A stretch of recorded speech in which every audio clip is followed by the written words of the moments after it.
Olá, meus irmãos. Hoje teremos mais um assunto da nossa escola dominical, ainda tratando sobre questões de comportamento, cultura, ética, moral. E hoje vamos falar sobre a bebida. Já tratamos de vários outros assuntos, como aborto, tatuagem, fumo, e agora vamos tratar sobre esse tema que também não é muito fácil, mas que temos sim uma direção muito clara e muito tranquila da Escritura Sagrada. Bem, vamos lá. A bebida, ela, no contexto evangelical, ela se tornou uma prática pecaminosa em si mesma. Ou seja, uma pessoa que bebe, ela está pecando por beber bebida alcoólica. Isso vai muito naquele trinômio famoso, evangelical, para definir o crente, né? Crente é aquele que não dança, não bebe, não fuma. Então, se ele bebe, então ele já não é crente, ele é mundano. Isso, claro, veio por uma associação não muito madura, porque, claro, você tem no mundo as pessoas que bebem e praticam orgias, pecados, ficam embriagados, existem os alcoólatras, pessoas sob efeito de álcool matam pessoas, ou diretamente, ou no trânsito, e aí então se associa a isto. Chegando ao ponto, por exemplo, de no momento da ceia, da Páscoa de Cristo, no culto, servir suco, em vez de servir vinho, que foi exatamente a bebida que Cristo ofereceu aos seus discípulos. Não estou aqui julgando igrejas que oferecem suco. O que eu estou dizendo é que, influenciados por essa teologia da bebida como um pecado, a bebida como um mal contido nela mesma, então eles aí fazem isso também na Santa Ceia, né? Deixam de servir vinho para servir o suco de uva. Bem, então a gente vai começar respondendo uma pergunta básica, né? Bem tranquila. Beber é pecado, de acordo com a Escritura Sagrada? E quando eu falo beber aqui, eu estou falando de bebida alcoólica, não estou falando de suco, Coca-Cola, né? Não, nós estamos falando de bebida alcoólica, uma bebida fermentada ou destilada e que tem a capacidade, caso não haja moderação, de embriagar uma pessoa, a pessoa ficar fora de si. É disso que nós estamos falando. Então, beber é pecado?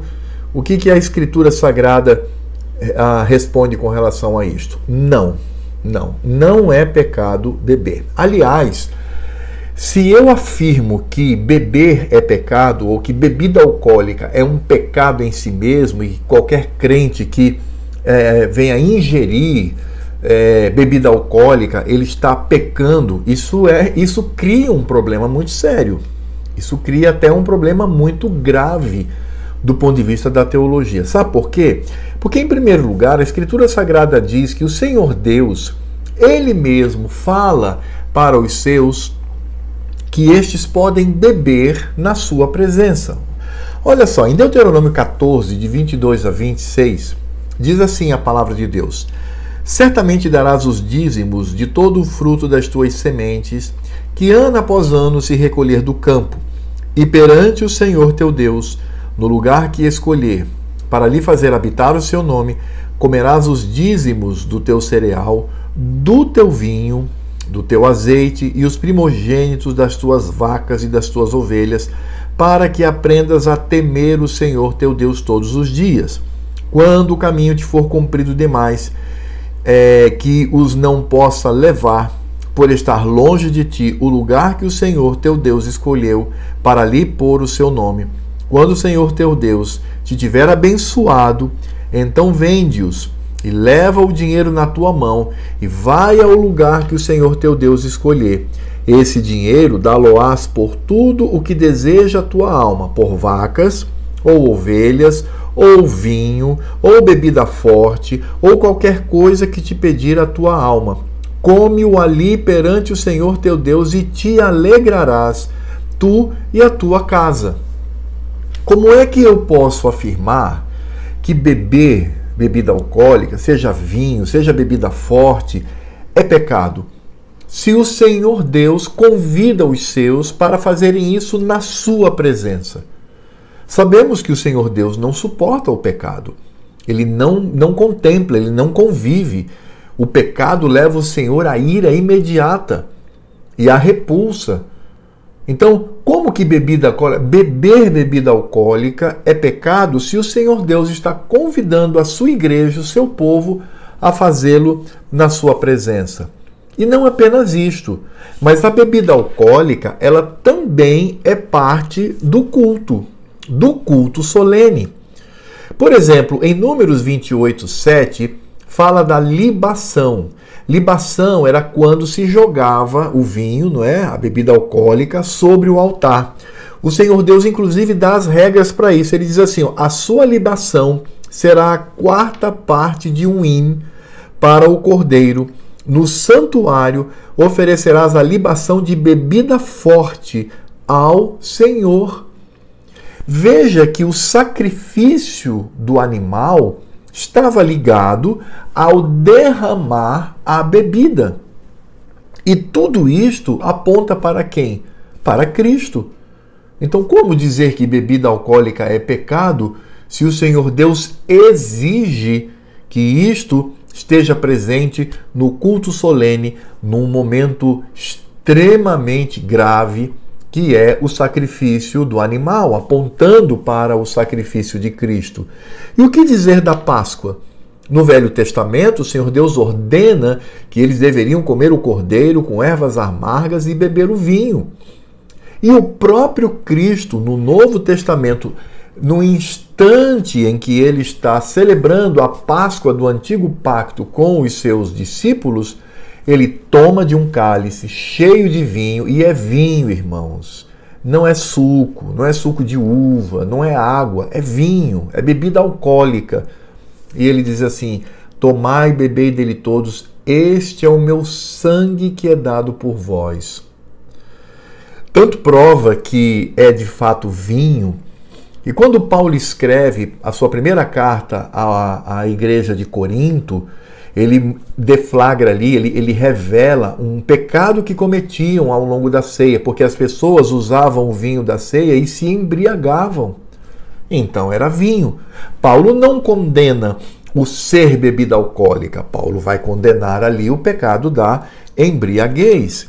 Então, a gente precisa ter muito cuidado com isso, porque como é que bebida alcoólica é pecado se Deus exige e o próprio Cristo associa a bebida alcoólica ao seu sangue?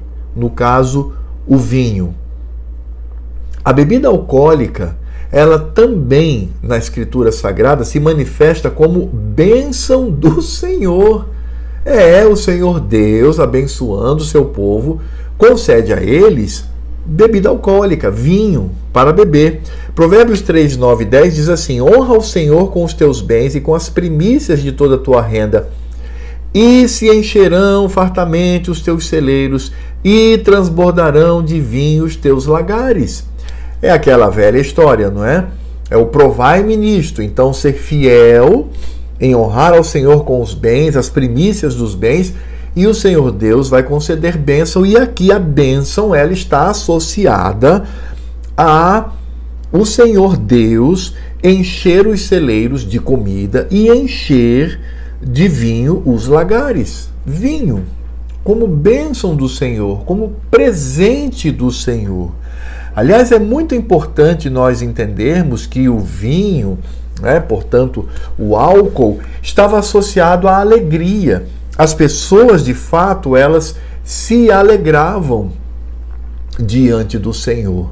Essa alegria, inclusive, é expressa pelo próprio Cristo, quando diz que os seus discípulos, eles bebiam e comiam, porque estavam ali se alegrando na presença do Deus encarnado, porque depois eles iriam ficar sem a presença física de Cristo. O vinho é símbolo de alegria, de festa. O próprio Cristo bebeu. Cristo bebeu bebida alcoólica. ele bebeu vinho. Em Lucas 7, 33 e 34, fazendo um paralelo entre João Batista, que não bebeu, era abstêmio, então você ser abstêmio também não é pecado. Se você escolhe não beber, isso não significa dizer que você está pecando contra Deus. Vamos falar isso no final desse estudo. Mas no comparativo entre João Batista e Cristo, o texto diz assim, Lucas 7, 33 e 34. Pois veio João Batista, não comendo pão, nem bebendo vinho, e dizeis, tem demônio.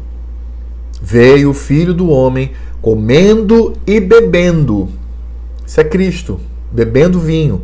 E dizeis, eis aí um glutão e bebedor de vinho, amigo de publicanos e de pecadores. E o que dizer do Evangelho de João, capítulo 2, versos de 1 a 11? Qual foi o primeiro milagre público de Cristo?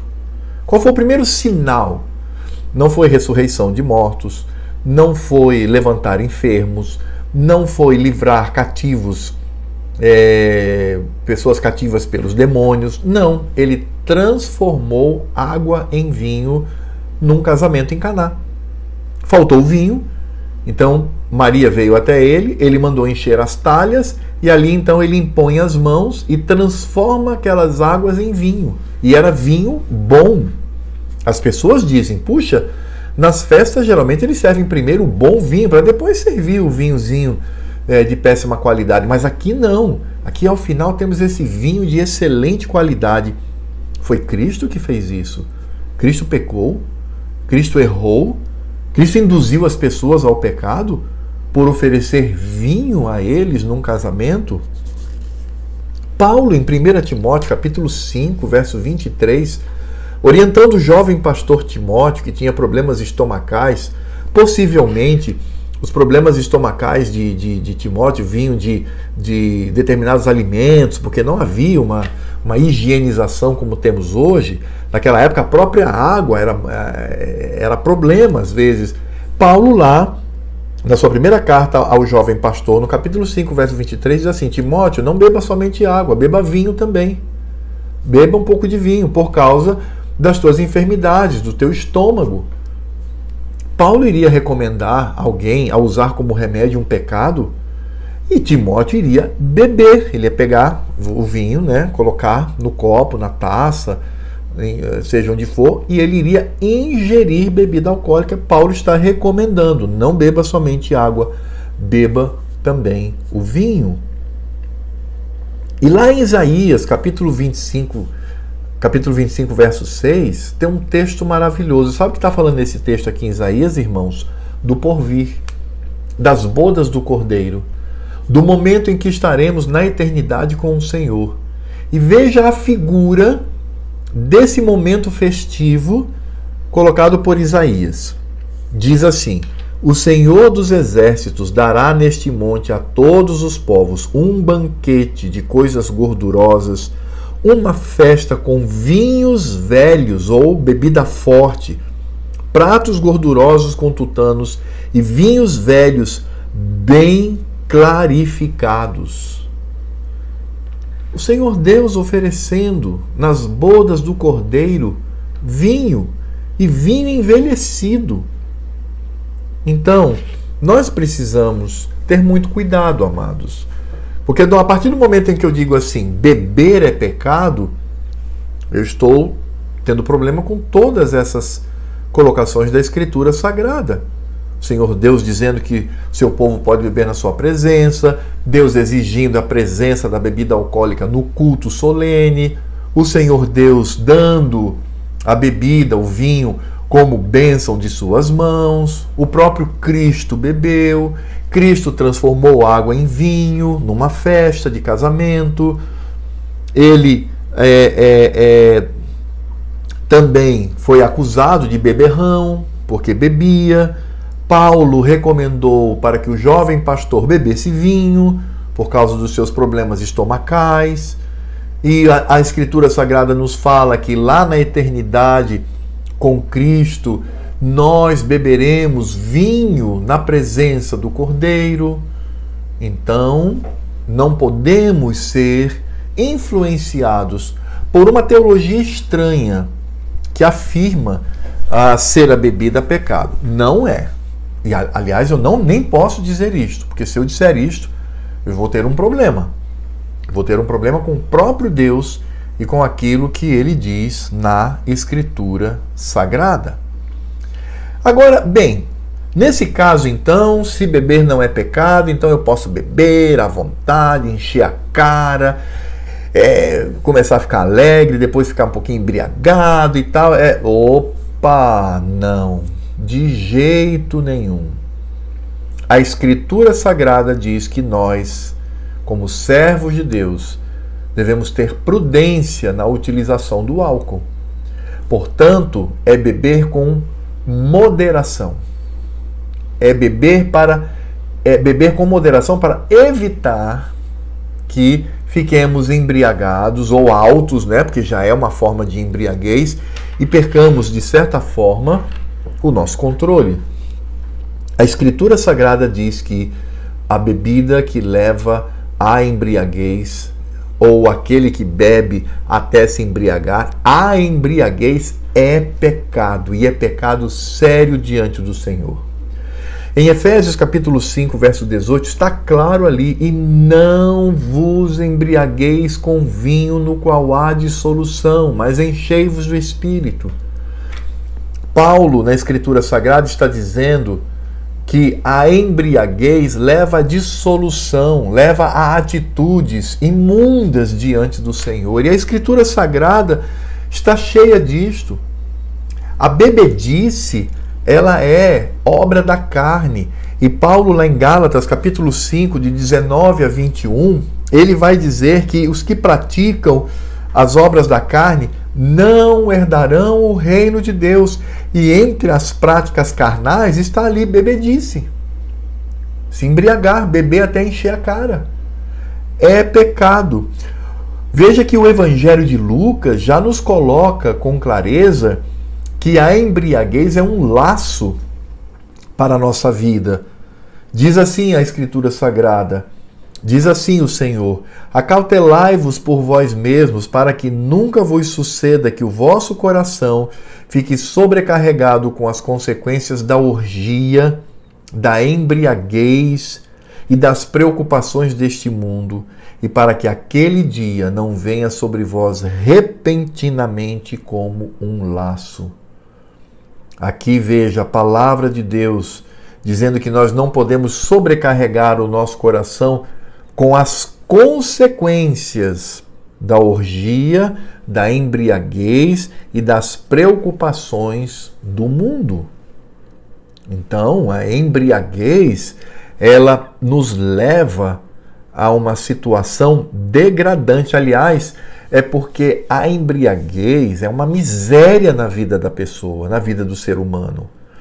Provérbios 23, de 29 a 35, preste bem atenção no que diz aqui Salomão. Por quem são os ais? A palavra ai aqui é maldição, né? Por quem são as maldições? Para quem os pesares? Para quem as rixas? Para quem as queixas? Para quem as feridas sem causa? Para quem os olhos vermelhos?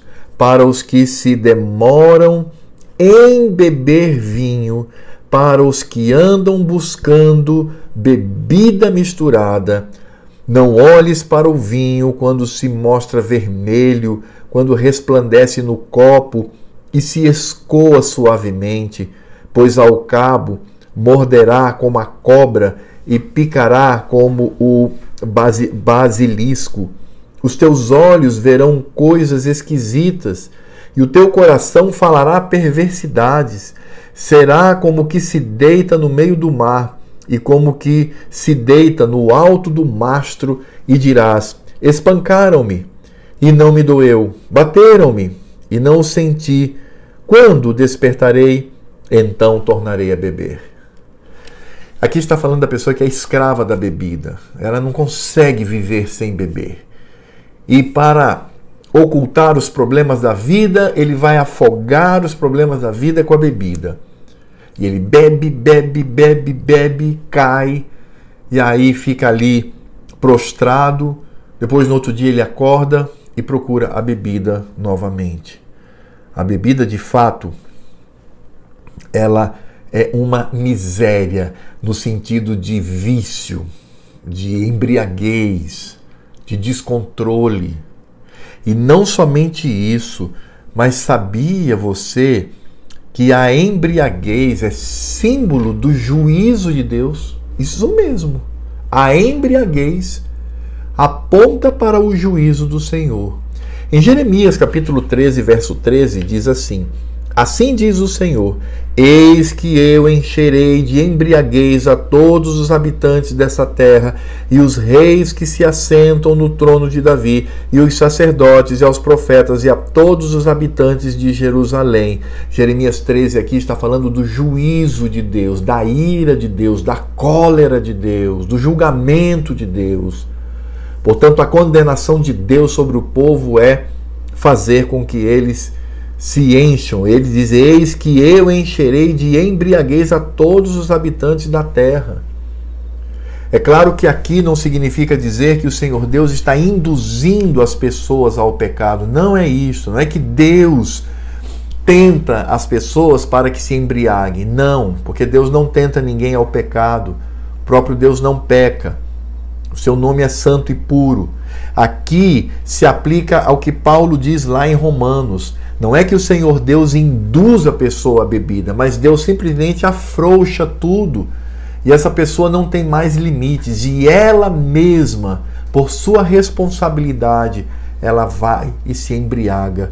E aquilo é manifestação do juízo de Deus. Ezequiel 23, 32 a 34 diz, assim diz o Senhor Deus, beberás o copo de tua irmã, fundo e largo, servirás de riso e escárnio, pois nele cabe muito. Encher-te-ás de embriaguez e de dor. O copo de tua irmã Samaria é copo de espanto e de desolação. Tu beberás e esgotá-lo-ás, e lhes roerás os cacos e te rasgarás os peitos, pois eu o falei, diz o Senhor Deus. Mesmo contexto. Essas pessoas, elas são deixadas à sua própria sorte. O Senhor Deus tira todos os freios da vida dessa pessoa e ela então vai se embriagar, ela vai se embrenhar. E a palavra de Deus nos mostra que a embriaguez, ela se mistura ao vômito, ao andar cambaleante, a não raciocinar, a não pensar. E isto vem como juízo de Deus sobre as pessoas. Então, quando a gente vê alguém embriagado, essa pessoa está debaixo da ira de Deus. É julgamento, é juízo do Senhor. Por isso, a Escritura Sagrada não proíbe a bebida, mas afirma com toda clareza: a embriaguez é um pecado gravíssimo que revela, inclusive, o juízo de Deus sobre a vida das pessoas. E aí, meus amados, nós poderíamos chegar a algumas conclusões. E eu quero trazer aqui essas conclusões para que pensemos, não é? A gente venha concluir esse tema sobre bebida. Nós vimos que a bebida não é proibida na Escritura Sagrada, muito pelo contrário. O Senhor Deus tem uma posição bem clara com relação a isto, porém é beber com moderação, não podemos de forma nenhuma nos embriagar, sair do nosso controle, porque se assim fizermos, certamente pecaremos diante do Senhor. E a embriaguez é sinal do juízo de Deus, não que ele leva as pessoas a se embriagarem. Não, Deus não tenta ninguém ao pecado, mas é porque o Senhor Deus, ele permite, ele solta, como nós já vimos, né? E repetindo aqui, e essa pessoa então, ela estará debaixo do juízo de Deus. Agora, como é que nós podemos concluir sobre esse tema, esse assunto? O que nós poderíamos tirar aqui como um tipo de aplicação final desse estudo sobre bebida? Bem, o primeiro aspecto é que algumas pessoas dizem assim, não, mas tem que ver, porque na Bíblia você tem um vinho que é alcoólico, mas você também tem o suco de uva. Alguns textos ali, quando falam do crente poder beber, ali não é álcool, ali é suco. Não, irmão, isso é insustentável. Não há lugar nenhum na Escritura Sagrada. Aliás, sabemos que na antiguidade não se podia retardar ou vetar a fermentação. No momento que o sumo era retirado da uva, logo se iniciava o processo de fermentação. Então, não se sustenta. Noé ficou bêbado, né, e fez tolice. Ló foi embriagado pelas filhas e fez tolice. Então, assim, não há o que dizer. Vinho é bebida alcoólica, né? Você tem o vinho, você tem a bebida forte, você tem o vinagre. Tudo isso diz respeito à bebida alcoólica e o grau de álcool que essas bebidas possuem. Agora, o segundo ponto que eu queria trazer para vocês aqui é o seguinte. Bom, algumas pessoas vão dizer assim, então pastor, quer dizer que, então pode beber, né? Então se pode beber, então eu vou beber. Não necessariamente. Aliás, irmãos, isso se aplica aos outros assuntos que nós tratamos, né? Nós tratamos sobre fumo, nós tratamos sobre tatuagem. Beleza, então agora, né? No caso de tatuagem, vou me encher de tatuagem. No caso do fumo, vou fumar todos. No caso de bebida, vou beber todas. Não vou me embriagar, mas eu vou beber. Não, irmão, não necessariamente. Para quê? É preciso que a gente tenha consciência de que o ato de beber é um ato que também está glorificando a Cristo e exaltando o nome de Deus Pai, o Todo-Poderoso. Não é porque temos essa lição, então agora eu vou beber. Não. Por quê? Se você não tem bebido até aqui, por que vai beber daqui por diante? Não faz o menor sentido. Então, temos que entender que o não beber também não é pecado. Não é pecado. E outra coisa, algumas pessoas precisam entender que elas não possuem limite. Tem alguém que, por exemplo, toma aí um copo de cerveja, toma só um copo, acabou. Mas tem aquele que não, toma um, depois toma outro, aí toma outro, e vai para outro, não tem limite. Então, se ela não consegue se controlar, então ela tem que se abster para não pecar contra o Senhor, porque você beber bebida alcoólica e você ficar um pouquinho alto, um pouquinho alegre, você já está embriagado. Você já pecou gravemente contra o Senhor. Então, é preciso que as pessoas entendam isto. E cada um sabe o seu limite. Cada um sabe até onde pode ir. Então, se você nunca bebeu, aí agora eu vou beber, aí você vai provar, no início acha meio ruim, mas não, nada disso, irmãos. Precisamos ter maturidade em lidar com essas questões. Uma outra coisa também, para aqueles irmãos que bebem e fazem isto com limites, fazem isso comedidamente, com moderação, mas também, irmãos, cuidado quanto aos lugares que você bebe. O Salmo número 1 diz que nós não podemos andar, nos deter, nem nos assentar entre pecadores, escarnecedores, entre aqueles que, de fato, afrontam ao Senhor. O que isso significa dizer? Sim, significa dizer que um crente agora vai sentar num bar e beber uma cervejinha? Não, não tem problema nenhum. Não, irmãos. Isso aí não a bebida em si, mas o lugar onde ele está e a maneira como ele será visto pelas pessoas, isso é problema. Entende? Então eu preciso ter cuidado com isso. Lá em 1 Coríntios capítulo 10, verso 7, quando Paulo está falando ali da idolatria e do povo que afrontou ao Senhor no deserto, ali no verso 7, Paulo diz assim, o povo se levantou para beber e se divertir numa festa, aí cheio de bebida. Como assim? Aí a pessoa é crente, vai festejar o aniversário de um filho, aí enche tudo de cerveja e de uísque. Como assim? Como assim? Aí tem aquele que não consegue se controlar, já bebe um pouquinho além. Cuidado com isso, irmãos. E mais que isso, cuidado para que você não aparente o mal. Em 1 Tessalonicenses capítulo 5, verso 22, diz que nós devemos nos abster, nos livrar, nos esquivar, fugir de toda forma do mal. A palavra traduzida por forma ali também significa aparência. Outras versões, inclusive, trazem aparência. E é de fato, porque ali o termo grego significa forma externa. Então, 1 Tessalonicenses 5:22 fala de você fugir do pecado, mas fala de você fugir também de situações que aparentam pecado. Você nem está pecando, mas está aparentando o pecado. Aí você está em público, tomando uma cerveja. Como assim? Né? Qual é o ganho nisto? Onde está a glória de Cristo nisto? Então é preciso que a gente tenha muito cuidado. Então, no que diz respeito à bebida, cuidados quanto aos locais.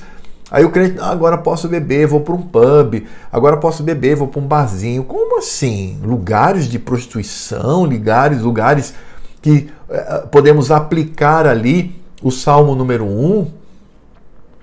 Bem-aventurado o homem que não anda no conselho dos ímpios, não se detém no caminho dos pecadores, nem se assenta na roda dos escarnecedores. Não, irmãos, precisamos ter muito cuidado com isto. E aí também precisamos ter um princípio na nossa vida com relação à bebida. E Paulo fala isto. Paulo fala isso com toda clareza. Lá em Romanos capítulo 14, versos 20 e 21, diz assim, preste bem atenção. Não destruas a obra de Deus por causa da comida. Todas as coisas, na verdade, são limpas, mas é mal para o homem o comer com escândalo. É bom não comer carne, nem beber vinho, nem fazer qualquer outra coisa com que teu irmão venha a tropeçar, ou se ofender, ou se enfraquecer. Palavra de Deus. E aqui ele fala vinho. Veja só, é bom não comer carne, nem beber vinho, nem fazer qualquer outra coisa com que teu irmão venha a tropeçar, ou se ofender, ou se enfraquecer. Então, se eu sei que estou num lugar onde o beber bebida alcoólica vai de alguma maneira fazer com que um irmão meu venha a tropeçar, aí a palavra também pode ser escândalo. O que significa isso? Significa dizer que aquele irmão diz assim, se o pastor Alfredo está bebendo, então eu vou beber também. E essa pessoa é um ex-alcoólatra, por exemplo. Aí ela começa a beber. E aí aquilo é pedra de tropeço para a vida dela. Isso é grave. Ou então ofender um irmão, uma irmã, porque eu bebo, né? Vendo a mim com um copo de cerveja na mão, de vinho, seja o que for. Ou enfraquecer a fé daquele irmão. Ele vai dizer, puxa vida, mas, né? Pastor Alfredo, encontrei ele bebendo ali num restaurante. Temos que ter cuidado com isto. Aliás, irmãos, eu mesmo, e aí é uma decisão muito própria. Em 1987, eu estava em Portugal.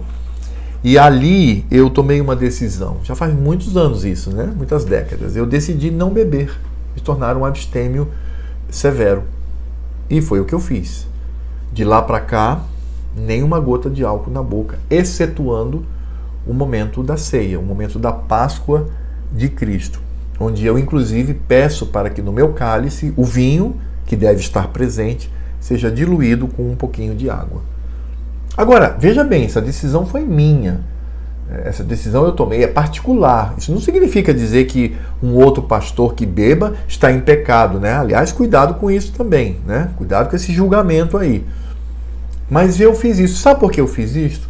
Por amor aos meus irmãos. Porque, à época, isso lá, eu estava na cidade do Porto, em Portugal. Estava num casamento lá entre irmãos, irmãos queridos.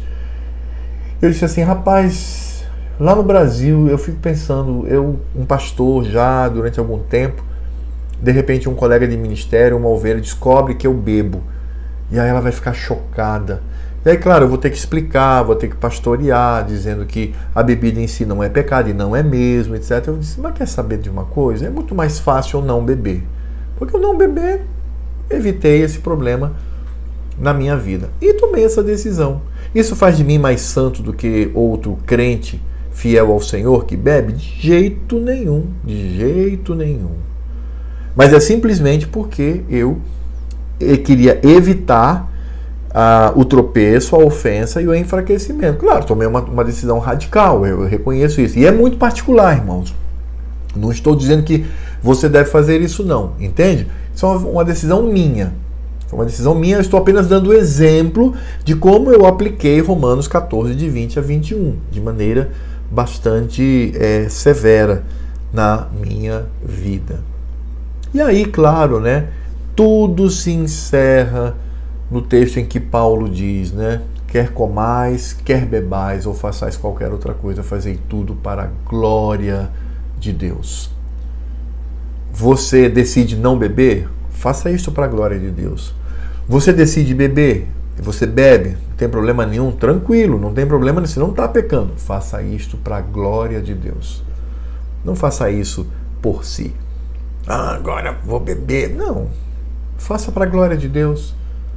No momento em que você tiver diante de si uma taça de vinho, um copo de cerveja, seja o que for, diga assim: Senhor, que essa bebida seja para a tua glória e não permita que eu venha afrontar o teu santo nome, pecando na tua presença, saindo do meu controle por causa desta bebida. Então, siga em frente. É tranquilo, meu irmão. Isso aí, de fato, glorifica o nome do nosso Deus.